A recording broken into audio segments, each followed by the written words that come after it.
ఎన్నేళ్ళు అవుతుంది మీరు వచ్చి? నేను ఇక్కడికి వచ్చి 20 సంవత్సరాలు అవుతుంది స్వామి. పొల్యూషన్ ఉందా ఇప్పుడు ఇక్కడ? ఒకప్పుడు ఉంది, ఇప్పుడు లేదు. ఇక్కడ అంతా పొల్యూషన్ తగ్గిపోయింది. వాటర్ కూడా ఇక్కడ షాపు చింతల ఏరియాలు మొత్తం వాటర్ కూడా చాలా మంచిగా ఉంది. ఇప్పుడు ఒకప్పుడు ఎర్రగా వచ్చే వాటర్ ఇప్పుడు లేదు.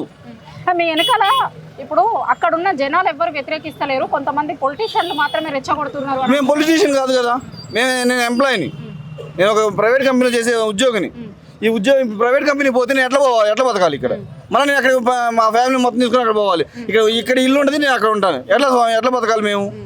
కిరాయిలు కట్టుకోవాలి, అది ఎక్కడ పడతారో తెలియదు. ఇక్కడ రియల్ ఎస్టేట్ వ్యాపారం ఉందని చెప్పేసి ఇక్కడ రియల్ ఎస్టేట్ వ్యాపారం కోసం మమ్మల్ని అక్కడ పంపిస్తారా? మాకు ఇండస్ట్రీ ఇక్కడే ఉండాలి, మేము ఇక్కడే ఉండాలి. మేము ఇక్కడ 20 సంవత్సరాల నుంచి ఇక్కడ ఉంటున్నాం. 20 సంవత్సరాలు ఉన్నప్పుడు మరి ఇక్కడే ఉండాలి కదా. మళ్ళీ 20 సంవత్సరాల తర్వాత వచ్చి మళ్ళీ ఎక్కడికి పోమంటే మళ్ళీ ఆ తర్వాత ఎవరు వచ్చి అక్కడ డెవలప్ అయింది మళ్ళీ రియల్ ఎస్టేట్ వ్యాపారం కోసం ఎక్కడ పోమంటే మళ్ళీ అక్కడ పోవాలి కదా.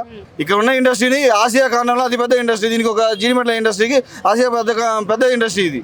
దీనికి గుర్తింపు ఉంది. ఇలాగే ఉండాలి, మేము ఇలాగే ఉండాలని కోరుకుంటున్నాం.